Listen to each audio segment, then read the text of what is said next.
Halo Sobat Spoiler, bagaimana kabarnya? Tentunya Millers doakan baik-baik saja. Jumpa lagi di channel Sektor Spoiler.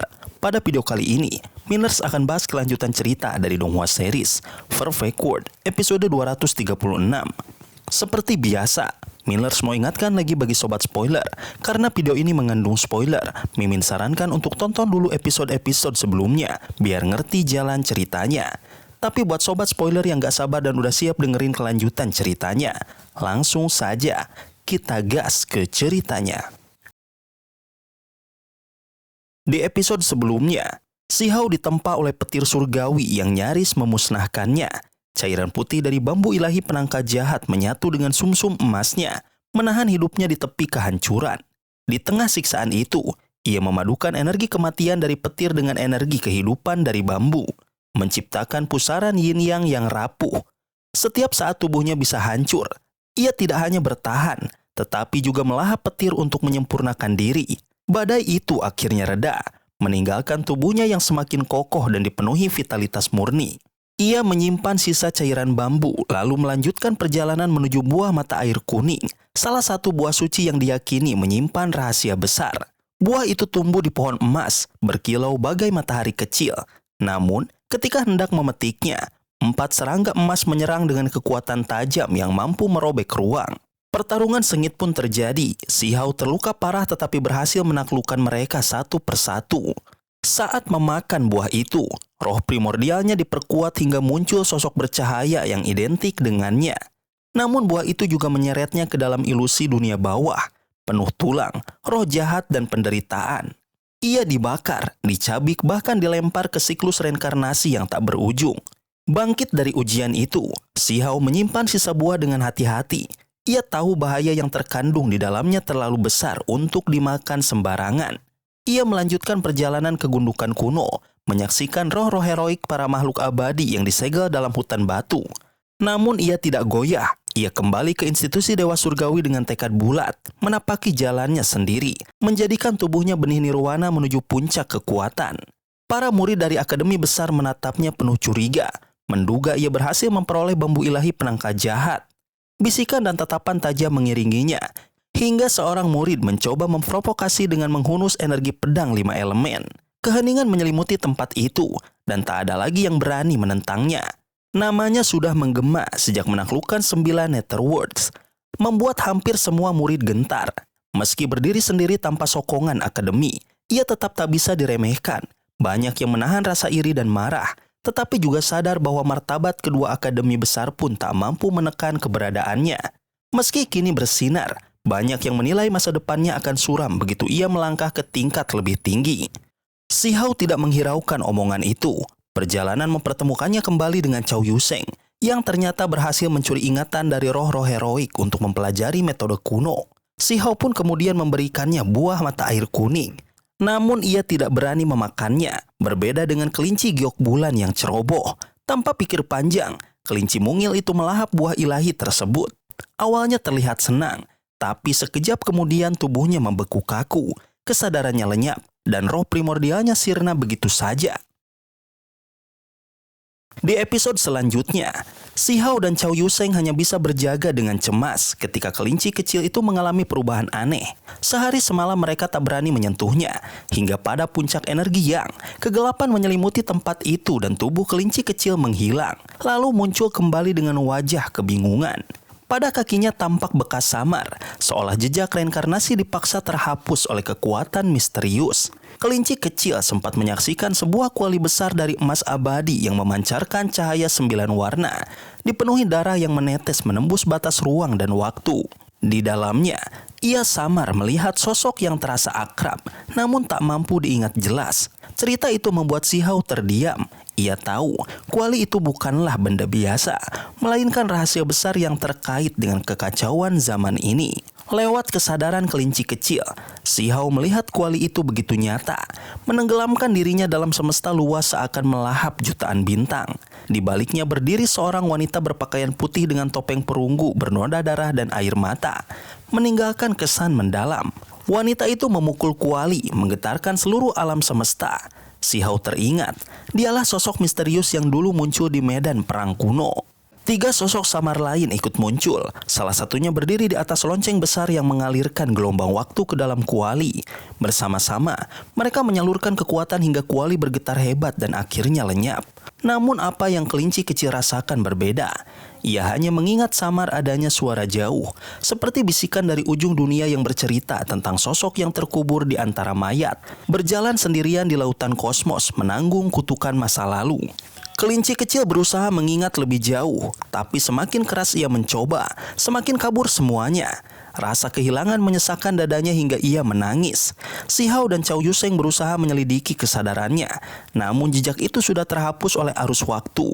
Akhirnya, si Hao hanya bisa pasrah, menyadari bahwa rahasia yang melawan arus waktu tak mungkin bertahan lama. Setelah itu, si Hao membagi cairan suci bambu ilahi penangkal jahat kepada Chow Yuseng, juga memberikan buah mata air kuning padanya.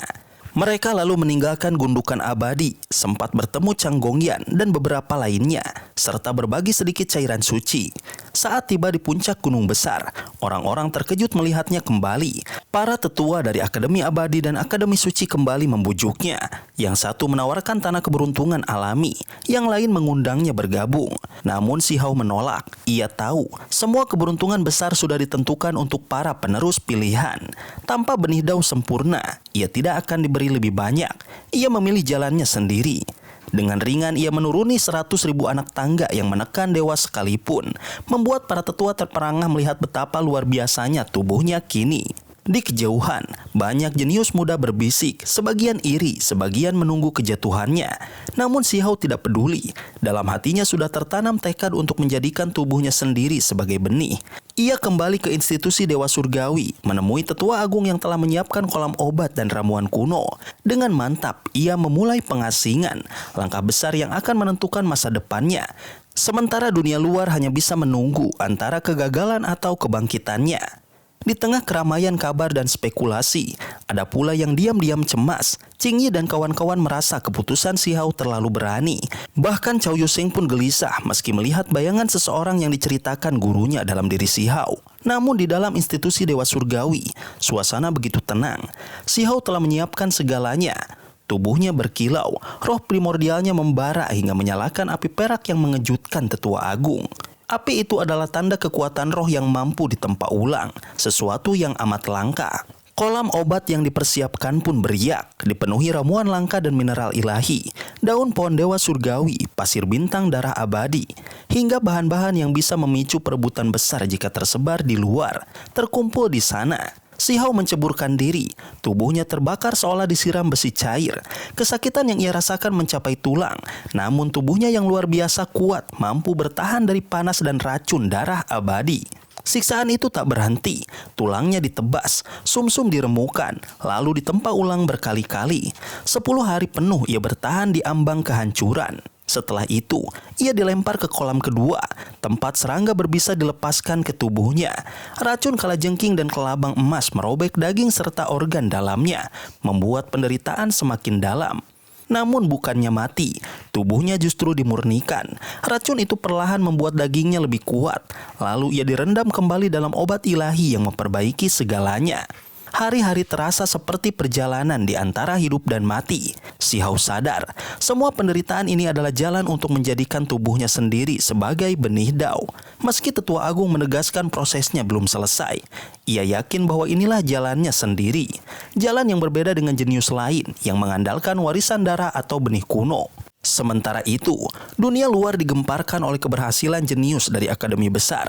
Ada yang menyatu dengan benih kuno sempurna, ada pula yang menggabungkan darah ilahi hingga membentuk formasi surgawi dalam tubuh. Sorak-sorai mengiringi kabar itu, membuat banyak orang kembali meremehkan si Hao. Mereka yakin, tanpa benih surgawi sempurna, masa depannya sudah tamat. Namun waktu terus berjalan, sebulan, 2 bulan, hingga 3 bulan berlalu, si Hao belum keluar dari pengasingan. Dunia luar mencibir, menyebut pengasingannya sia-sia. Rumput liar tumbuh menutupi kediaman tetua agung, tapi tak seorang pun berani mendekat karena larangan keras. Ejekan semakin keras terdengar, menyebut Huang sudah kehilangan kualifikasi untuk bersaing dengan para jenius lain. Di balik kesepian itu, si Hao menanggung penderitaan tanpa henti. Dagingnya robek, tulangnya remuk, lalu ditempa ulang.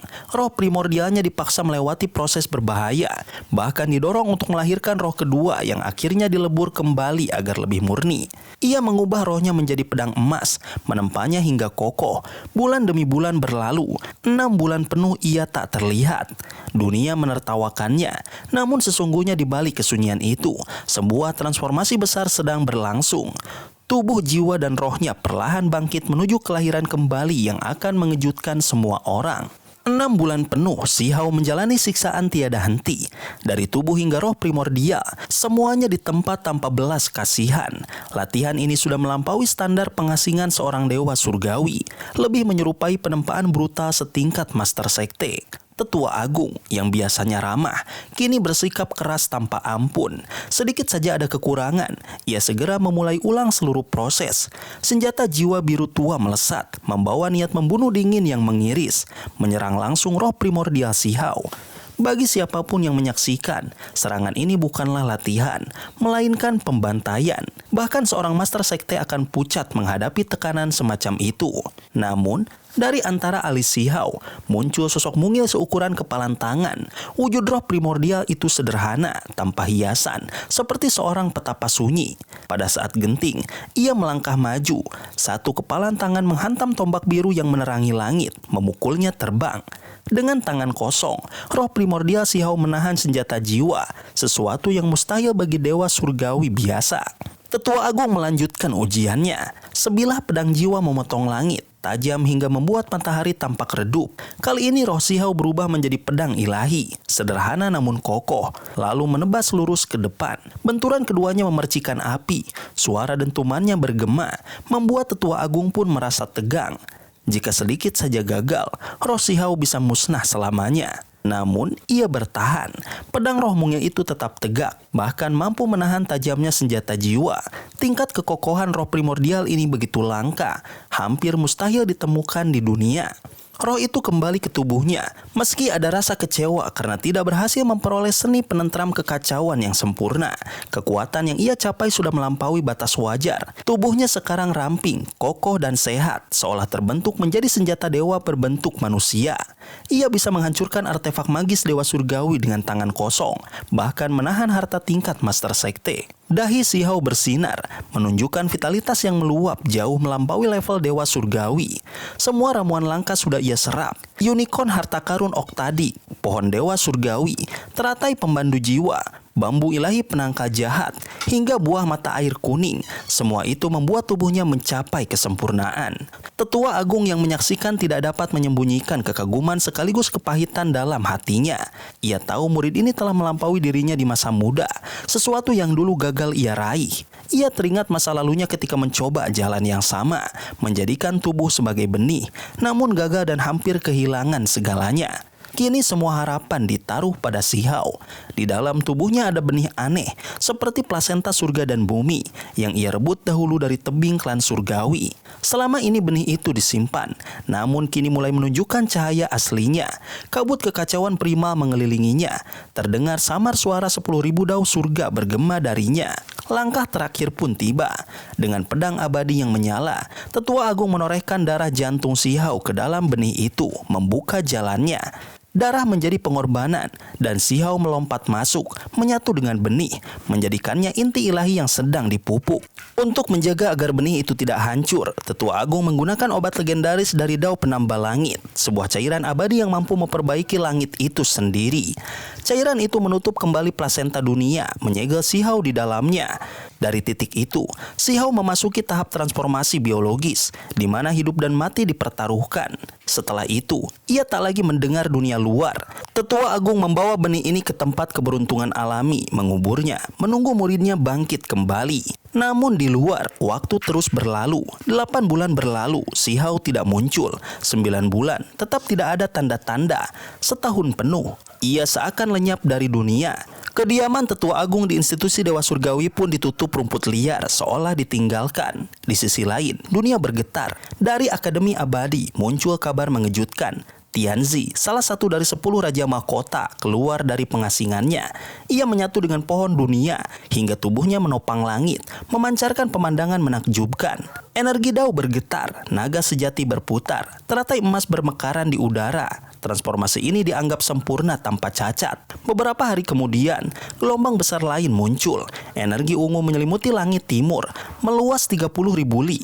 Itu adalah tanda lahirnya jenius lain yang berhasil bergabung dengan benih kabut ungu besar, salah satu benih kuno legendaris paling sempurna. Dunia bersorak, para jenius satu demi satu muncul, masing-masing membawa tanda langit yang agung.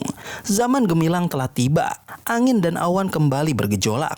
Sementara itu, Si Hao tetap tersembunyi dalam benih aneh itu, ditempa oleh nasib menunggu hari di mana ia muncul kembali. Sobat spoiler, itulah spoiler dari Donghua series Perfect World episode 236. Tentunya spoiler ini tidak akan sama persis dengan episode sesungguhnya. Maka dari itu, jika ada kesalahan dalam kata ataupun istilah, serta kekurangan atau kelebihan durasi, harap dimaklumi. Dan jangan lupa untuk mendukung channel ini terus berkembang dengan cara like, share, dan subscribe, supaya kalian gak ketinggalan update terbaru dari channel ini.